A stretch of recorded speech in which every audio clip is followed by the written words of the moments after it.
ایک صحابی رسول اللہ کے نبی صلی اللہ علیہ وسلم بیٹھے ہوئے تھے، صحابہ کی مجلس تھی۔ ایک صحابی ہیں حضرت دحیہ کلبی رضی اللہ عنہ، بنو کلب قبیلے کے سردار تھے، اور وہ مسلمان ہو گئے۔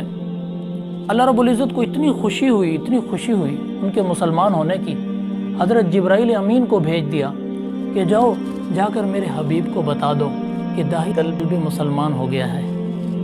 اور حضرت جبرائیل امین نے آ کر بتلایا تو کچھ دیر بعد حضرت دحیہ کلبی نے نمودار ہوئے، تو اللہ کے نبی صلی اللہ علیہ وسلم کھڑے ہو گئے ان کے استقبال کے لیے کہ دحیہ کلبی ہے اور یہ مسلمان بن کر آیا ہے، اور اللہ رب العزت نے اس کو کلمے کی توفیق عطا کر دی ہے۔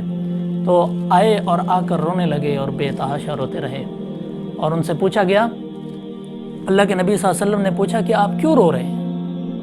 کہنے لگے، یا رسول اللہ میرے سے بہت گناہ ہوئے، اپنی 60 سالہ زندگی کے اندر میں نے بے انتہا گناہ کیے۔ 60 سالہ زندگی میں جو گناہ کیے میرے سے ایک بہت بڑا گناہ اور بھی ہوا ہے۔ اللہ کے نبی نے پوچھا کون سا گناہ ہوا ہے؟ اللہ تو بہت مہربان ہے، بے حد محبت کرنے والا ہے، رحم کرنے والا ہے۔ تو کہنے لگے، اے اللہ کے نبی میرے سے ایک گناہ اور یہ ہوا ہے، ہمارے ہاں عرب میں جب بچیاں پیدا ہوتی تھی ان کو معیوب سمجھا جاتا تھا، اور چونکہ میں قبیلے کا سردار تھا میں نے اپنی ہاتھوں سے 70 بچیوں کو زندہ دفن کیا ہے، پیدا ہونے والی 70 چھوٹی بچیوں کو میں نے زندہ دفن کیا ہے۔ اور یہ کہا پھر پھوٹ کر رونے لگے، کہنے لگے، یا رسول اللہ میری بخشش ہوگی یا نہیں ہوگی؟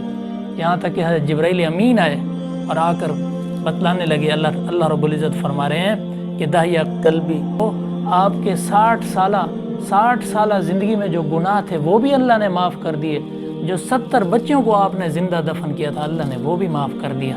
یہ ہے الرحمن الرحیم، جو بڑا مہربان ہے، بے انتہا رحم کرنے والا ہے۔ السلام علیکم۔ یوٹیوب پہ ہماری ویڈیوز دیکھنے کے لیے مولانا حسنین آفیشیل کو سبسکرائب کریں اور بیل آئیکن کو کلک کریں۔ جزاک اللہ۔